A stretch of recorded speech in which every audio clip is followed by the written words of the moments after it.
لیکن بہرحال عمران خان کی رہائی کی بات ضرور ہوئی ہے پیرول پہ. اب اس میں انہیں خطرہ یہ ہے کہ عمران خان نے اگر یہ معاملہ حل کروا دیا تو پھر ظاہر ہے فیلڈ مارشل ہوں حکومت ہوں ان کا تو سیاسی بہت بڑا نقصان ہے. یہ تو مقبولیت اور ریٹنگ کے چکر میں لگے رہتے ہیں کہ ارد گرد جو لوگ ہیں وہ مشورہ کہہ دیتے ہیں آفس ہی تن کے رکھو, کھڑکا کے رکھو, دبا کے رکھو. انہوں نے کھڑکا کے رکھا ہوا ہے بالکل, لیکن اب یہ اس کھڑکنے سے چین کھڑک رہا ہے. اس کی $67 ارب کا سی پیک جو ہے وہ ملیا میٹ ہو رہا ہے. افغانستان میں بھی اس کے اربوں ڈالرز کے منصوبے لگے ہوئے ہیں تباہی کی طرف. آپ ذرا غور کریں کہ چین افغانستان میں انفراسٹرکچر بنا رہا ہے, ٹیکنالوجی پہ سپورٹ کر رہا ہے, اور پھر پاکستان کو جو چین کے دیے ہوئے فضائی جہازوں سے وہاں انفراسٹرکچر کو تباہ کیا جا رہا ہے. تو چین کیا خوش ہوگا, ناراض ہوگا. اور یہ بھی پتہ ہے یہ امریکی مفادات کا معاملہ ہے سارا. باقی ہمسائے بھی اس پہ خوش نہیں ہیں, ایران بھی خوش نہیں ہے, روس بھی خوش نہیں ہے, وہ کہہ رہا ہے بند کرو. سعودی عرب اور قطر بھی کہہ رہے ہیں کہ اس معاملے کو حل کریں مذاکرات سے, کیونکہ یہ سارے جانتے ہیں. دیکھیں 2001 سے مشرف کی وہ لگائی ہوئی امریکی دہشت گردی کی جنگ کے بعد آج 24 سال ہو گئے ہیں, دہشت گردی پر قابو نہیں پا سکے. یہ 3 سال میں صرف 30,000 آپریشن ہو چکے ہیں. اور پھر جو آگ لگتی ہے آپ کو پتہ ہے خیبر پختونخوا کی حد تک نہیں ہے, اس میں پنجاب, اسلام آباد, لاہور, فیصل آباد تک پہنچی تھی. تو آپ کو سب وہ جیکٹوں کا معاملہ یاد ہوگا, خدا نخواستہ وہ شروع ہو گیا, کیونکہ دیکھیں پڑوس میں آگ لگی ہو تو ظاہر آپ کے گھر تک تو پہنچنی ہے. آپ کتنی دیر تک اس سے دور رہیں گے, آپ اس پہ ہاتھ تو نہیں تاپ سکتے اپنے. افغانستان روایتی جنگ میں بلا شبہ پاکستان سے بہت پیچھے ہے, ان کی فضائیت تو اس قابل بھی نہیں ہے, اور ان کے پاس تو اسرائیل کی طرح کوئی آئرن ڈوم بھی نہیں ہے کہ وہ ڈرون حملے یا فضائی بمباری کو روک سکتے ہیں. لیکن وہ فساد کر سکتے ہیں بہت بڑا. اور یہ ایکسٹینشن, مدت ملازمت, امریکی مفادات, یہ خدا نخواستہ پاکستان دیکھیں خطرناک موڑ کی طرف ہے جس کی ہم بات کرتے ہیں. اس وقت بھی ملک میں کوئی 60-70% لوگ اس کے حامی نہیں ہیں. آپ کسی سے پوچھیں کہ وہ کہے گا افغانستان میں جنگ نہیں ہونی چاہیے. بلکہ مولانا فضل الرحمان کا بھی ایک میں بیان سن رہا تھا, بلکہ میں نے ٹویٹ بھی کی کہ ہندوستان کے جنگ کے ساتھ جنگ میں پورا ملک ایک صف پہ کھڑا تھا, لیکن افغانستان کے معاملے میں پورا ملک نہیں کھڑا ہوگا. یہ طاقت اور اقتدار کے نشے میں ایک سوچ ہے کہ مدت ملازمت توسیع ہو جائے, پھر نون لیگ کی حکومت قائم رہے, پیپلز پارٹی کو حصہ دے دیں, وہ لمبے عرصے تک لاشوں پہ حکومت کریں. دیکھیں حکومت لاشوں پہ ہی کی جا رہی ہے, چاہے وہ 26 نومبر ہو, چاہے وہ ثانیہ مرید کے ہو, چاہے وہ ڈرون حملے ہوں, فوجی آپریشن ہو, کے پی میں آگ بارود ہو, بلوچستان میں لاشیں ہوں, کشمیر میں ہوں, پنجاب میں ہوں. اس وقت حکومت صرف لاشوں پہ ہو رہی ہے, زندہ تو لوگ آپ کو پتہ نظر نہیں آ رہے. ورنہ نہ کچھ سکون ہے, نہ چین ہے, نہ امن ہے, نہ ملک آگے بڑھ رہا ہے. تو اس وقت تو پاکستان کی حالت اس مریض کی طرح ہے جس کی کیمیو تھراپی ہو رہی ہے, جو وینٹیلیٹر پہ ہے, اس کی سانسیں ڈونلڈ ٹرمپ کے بٹن پہ چل رہی ہیں. کینسر کا وہ مریض دیکھیں, ایسے یہ حالات انہوں نے اس نہج تک پہنچ چکے ہیں, اس کی رگوں میں اس مریض کی دہشت گردی دوڑ رہی ہے. بھوک اور افلاس معیشت سے وہ ویسے ہی نہیں مریض کھڑا ہو سکتا. ابھی 3 سال پہلے عمران خان ایران اور سعودی عرب کی صلح کروا رہا تھا, اور آج یہ حالت آ گئی کہ افغانستان کے ساتھ ہماری سیز فائر ہو رہی ہے. اندازہ کریں آپ.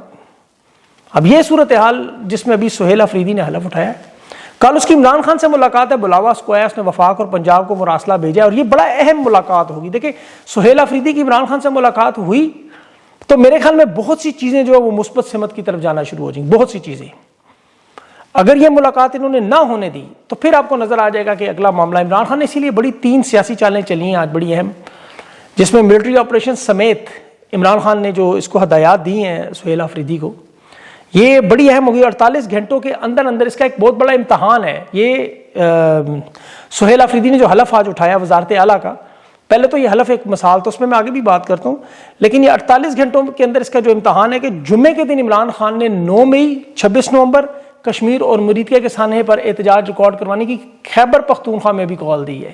اور یہ نئے وزیر اعلیٰ کا بہت بڑا امتحان ہوگا کہ یہ کتنی بڑی کال اور کتنے بڑے لیول پہ ہوگی. یہ بڑا ٹیکنیکل کام خان نے کیا ہے, کیونکہ آپریشن بند کروانے کی ذمہ داری بھی سہیل افریدی نے لی ہوئی ہے. تو یہ ان کا بہت بڑا ٹاسک ہے. خان نے اسی لیے کہا ہے کہ کابینہ میں اپنی مرضی کے لوگ چنو, جس کو مرضی لگاؤ, جس کو مرضی ہٹاؤ, نااہل لوگوں کو نکالو, جس کو مرضی کرو, مجھے پرفارمنس چاہیے. اور آج خان کے پہلے حکم پر اس نے دیکھے صنم جاوید کے معاملے پر وزیر اعلیٰ ہاؤس سے جسے اغوا کیا گیا تھا, آج پہلا کام ہی حلف اٹھاتے ساتھ اس نے کے پی میں آئی جی کو بلایا ہے, 24 گھنٹے کا نوٹس دیا ہے کہ مجھے اس کی رپورٹ دیں. وہ رپورٹ دے گا, ظاہر اس کو نام سامنے آ جائیں گے. آج اس کے حلف کے دوران بھی جو ہے وہ بڑا ایک منظر نظر آ رہا تھا, کارکنان ہر طرف, جس طرح وہ کھلے پنڈال میں حلف برداری کی گئی, اور یہ بڑا اچھا کام کیا عوام کو جوڑنے کا. دیکھیں یہ حلف اٹھانا ایک تو نوجوانوں کے لیے, عام کارکنوں کے لیے ایک بہت ایک نیا فلسفہ نظر آئے گا. اگر آپ نظریے پہ کھڑے ہوں گے, خان کے ساتھ مخلص ہوں گے, اپنی جماعت کے لیے لڑیں گے, تو پھر آپ بڑے عہدوں تک پہنچ سکتے ہیں. یہ نون لیگ اور پیپلز پارٹی کے ان انکلز کے لیے بہت بڑا میسج ہے, ان بڑے بڑے رہنماؤں کا, سر سے لے کر ان کے پیروں تک کے بال سفید ہوئے ہیں. وہ آج تک بلاول اور مریم, ان کے بچوں کے پیمپر اور ڈائپر بدلنے والے لوگ, یہ ان کے لیے بہت بڑا جمہوری تمانچہ ہے ان لوگوں کے لیے. انہیں اگر سمجھ آئے کہ یہ اپنی جماعتوں میں ان کی کیا اوقات ہے یقین کریں. نون لیگ اور پیپلز پارٹی کی ساری قیادت کو دیکھیں, ان کے اندر اگر نون لیگ اور پیپلز پارٹی میں یقین کریں باخدا کوئی مرد اگر نہ بچے خدا نخواستہ تو یہ عورتوں کو چن لیں گے. عورتیں نہ ملی تو یہ نومولود بچوں کو وصیتیں دے دیں گے, پارٹی چیئرمین بنا دیں گے جیسے بلاول کو بنایا. ان کو نزدیک پھٹکنے بھی نہیں دیں گے. مریم نواز کے بعد جنید صفدر آ جائے گا, ان کے گھر کا کوئی چھوٹا موٹا اور کوئی شریف چھوٹا موٹا لیڈر بن جائے گا. لیکن یہ خواجہ آصف, خواجہ فلاں, خواجہ یہ فرت اللہ بابر, ندیم چاند, یہ لوگ نظر نہیں آ سکتے کبھی زندگی میں آپ کو. بہرحال ان کے لیے خود اپنے لیے سوچ ہے. خان کے 2 کیسز کی جو سماعت ہے کل, ایک تو وکیل خالد یوسف چودھری نے القادر ٹرسٹ کو جو ملتوی ہونے اس کی خبر دی ہے, دوسرا جو عمران خان کے وکلا ہے توشہ خانہ میں آج شاہ رخ ارجمند کی عدالت میں درخواست کی اس کیس کو ملتوی کریں. توشہ خانہ 2 جو چل رہا تھا القادر ٹرسٹ کا 10 مہینے کے بعد کیس لگایا جا رہا تھا. پچھلے اس کیس میں حکومت وکیل جو ہے وہ اچانک بیمار ہوا, اب انہوں نے القادر کو بھی اچانک منسوخ کر دیا بغیر کوئی وجہ بتائے. مطلب کوئی وجہ تو بتا دو بھائی, کاز لسٹ سے ہٹا دیا, اپنی مرضی, بدماشی, طاقت کا. توشہ خانہ میں جب تک سزا نہیں دیں گے القادر ٹرسٹ نہیں لگائیں گے, یہ تو آپ کو پتہ ہے. علیمہ خان کے مطابق توشہ خانہ کا فیصلہ لکھا ہوا ہے, صرف جج نے پڑھ کے سنانا ہے کل. اب اس وقت جو سزا کا ظاہر ہے وہ فیصلہ ہی سنائیں گے, وہ میں نے آپ کو پہلے بھی پچھلے ویلاگ میں بتایا جو مختلف سزائیں دی ہیں. اسی لیے عمران خان کی بہنوں کی آج نورین خان کی بڑی سخت گفتگو تھی. خان کا جو پیغام تھا اس میں پیغام میں 3-4 چیزیں بڑی اہم تھیں. ایک تو جنرل عاصم منیر صاحب کے آنے کے بعد جو باتیں بتائیں گی کہ 4 بڑے واقعات 9 مئی 26 نومبر کشمیر اور موریتیا قتل عام ہوا, عوامی قتل. جوڈیشل انکوائری کا عمران خان نے مطالبہ کیا. موریتیا کے قتل پہ عمران خان بڑے دکھی بھی تھے. اور ساتھ آئی جی پنجاب عثمان انور اور اسلام آباد کے آئی جی ناصر رضوی کو بھی قتل عام کی اس تحقیقات میں شمولیت کا مطالبہ ہے. اور یہی مطالبہ آج وکلا بھی چھا گئے. وکلا نے کیا, کل جمعرات کو ان کی بھی بہت بڑی ہڑتال ہے. موریتیا تھانے میں بڑے لوگ شہید ہوئے ہیں. جو انسداد دہشت گردی کی آپ کو پتہ ہے 118 ملزمان, پھر انہی لوگوں کو پکڑ کے وہ 9 مئی کی طرح قومی املاک کو توڑنا, پولیس پر حملوں کے الزامات لگا دیے. یہ کریک ڈاؤن کر کے پی ٹی آئی والا تجربہ ان پہ دہرانا چاہ رہے ہیں, بالکل وہی سیم ٹو سیم. مرید کے سانے کے بعد پورے پنجاب میں بڑا سوگ, بلکہ پورے پاکستان میں سوگ ہے. پنجابی تو آپ کو پتہ ہے ویسے لسی پی کے سو جاتے ہیں, اور ان کے جو میڈیا میں دیکھ رہا ہوں, دیکھیں آپ ان کے تمام مین اسٹریم میڈیا میں چینل دیکھیں, اینکرز دیکھیں, سارے پنجاب سے ہیں زیادہ تر. کوئی کا دکا ادھر دوسرے صوبے سے ہوگا, سب کے سب ستو پی کے سو. اور یقین کریں باخدا میں حقیقت کہہ رہا ہوں, پاکستان میں تو صحافیوں کو صحافی کہنے چند کو چھوڑ کے, یہ حقیقت میں صحافی کہلانے کے قابل نہیں ہے. مرید کے پنجاب میں کتنا دور ہے بھئی, ہم لوگ تو امریکہ آسٹریلیا برطانیہ میں بیٹھے ہم تو نہیں پہنچ سکتے, لیکن یار چند کلومیٹر دور مرید کے میں بھئی اس کی کوریج تو کر لیں. ایک صحافی کا ایسا نہیں جو وہاں میدان میں جا کے کوریج کرتا. یہ غزہ کی جنگ شروع ہوئی اسرائیل کے, آپ کو پتہ ہے 270 سے زیادہ صحافی جو میڈیا کارکن مارے گئے. دنیا میں ہر جگہ 1700 صحافی اپنی نوکریوں کے درمیان اس کوریج میں مارے جا چکے. لیکن مجال ہے پاکستان کا کوئی صحافی کسی آپریشن کو آ کے دیکھ سکیں. جو واٹس ایپ پہ آئے وہی چھاپ کے ٹویٹ کر دیتے ہیں, جو پیغام آئے وہی پڑھ کے سنا دیتے ہیں, جو دھمکی آئے اس کو مار دیں گے, اس کو پھاڑ دیں گے, اس کو چیر دیں گے. یہ ان کی صحافت ہے ٹوٹل, اس گھٹیا لیول کی. جس طرح صحافت کا حال وہی عدالتوں کا حال, وہی سیاست کا حال. ایک واٹس ایپ گروپ میں ابھی میں کال دیکھ رہا تھا, لیک کال وہ پولیس والے کی, جو سما نیوز کے دعوے کی تصدیق کر رہا ہے کہ یہاں تو کوئی 500-600 بندوں سے زیادہ شہید ہوئے. کہہ رہا علاقے کو اس طرح دھو کے ثبوت مٹا دیں گے جیسے کچھ ہوا ہی نہیں. مریم نواز اسی لیے انڈر گراؤنڈ وہ نکل ہی نہیں رہی. اب وہ امریکہ میں بیٹھا ہوا صحافی رائن گریم ان لوگوں کو جن کی آواز نہیں ہے انہیں آواز دینے کی کوشش کر رہا ہے.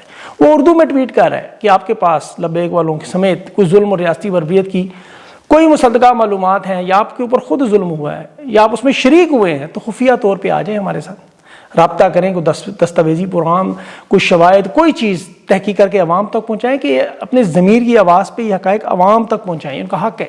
یہ امریکی صحافی ہے ڈراپ سائٹ کا, وہ کہہ رہا ہے.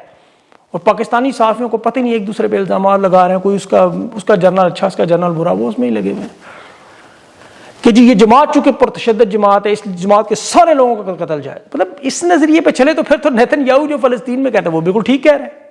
نیتن یاہو کو بھی یہی کہا ہے کہ میں دہشت گردوں کو ختم کر رہا ہوں. اس کے نظریے پہ چلیں تو پوری دنیا میں آپ دیکھ لیں جو کولیٹرل ڈیمیج اسے جائز قرار دیں. امریکی فوج جو عراق میں افغانستان جو کرتی رہی بالکل ٹھیک کرتی رہی. پھر دنیا میں ایک نظام ہے, ایک انصاف ہے, ایک قانون, اللہ نے ایک نظام بنایا ہوا ہے. امریکہ میں آپ دیکھیں عدالتوں میں بڑے بڑے مجرموں کو, دہشت گردوں کو لایا جاتا ہے, موقع دیا جاتا ہے صفائی کا, کسی کو ماورائے عدالت کوئی کام نہیں کیا جاتا, کوئی بندہ بھی, ورنہ وہ نہیں کر سکتے اس طرح. انہوں نے اپنے بڑے بڑے لوگوں کو گھسیٹا ہوا ہے وہاں عدالتوں. قانون موجود ہے, عوامی نمائندے موجود ہیں, ورنہ دنیا جنگل کا معاشرہ بن جائے, جس کا دل چاہے اٹھ کے جو مرضی کر دیں. یہاں جنگ ہو, فوجی آپریشن ہو, ریاست کا کوئی بڑا فیصلہ ہو, وہ عوامی نمائندے کرتے ہیں.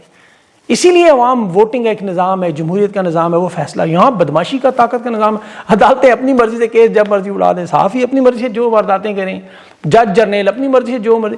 ایک جنگل کا یقین کرے بنا ہوا، جو سب سے طاقتور ہے اس وقت بادشاہ، وہ پوری اپنی مرضی سے، جو عمران خان کہتے ہیں وہی کچھ ہو رہا ہے. ان حالات میں ملک آگے چل نہیں سکتے کبھی بھی. اور یہ حالات آپ کو اسی لیے نظر ہر طرف جدھر دیکھیں تباہی بربادی نم چاہیے. اللہ تعالیٰ سے دعا ہے حسب معمول. میں تو یقین کریں اسی لیے دعا کرتا ہوں، بعض اوقات چیزیں صرف دعاؤں سے ہی ٹھیک ہوتی ہیں. اللہ سے دعا ہے کہ اللہ تعالیٰ ان لوگوں کو نشانہ عبرت بنائے، ان کو یا پھر عقل دے. دونوں میں سے ایک ہی چیز ہوگی. اپنا خیال رکھیں. مجھے اگلی ویڈیو کے لیے اجازت دیں. اللہ حافظ.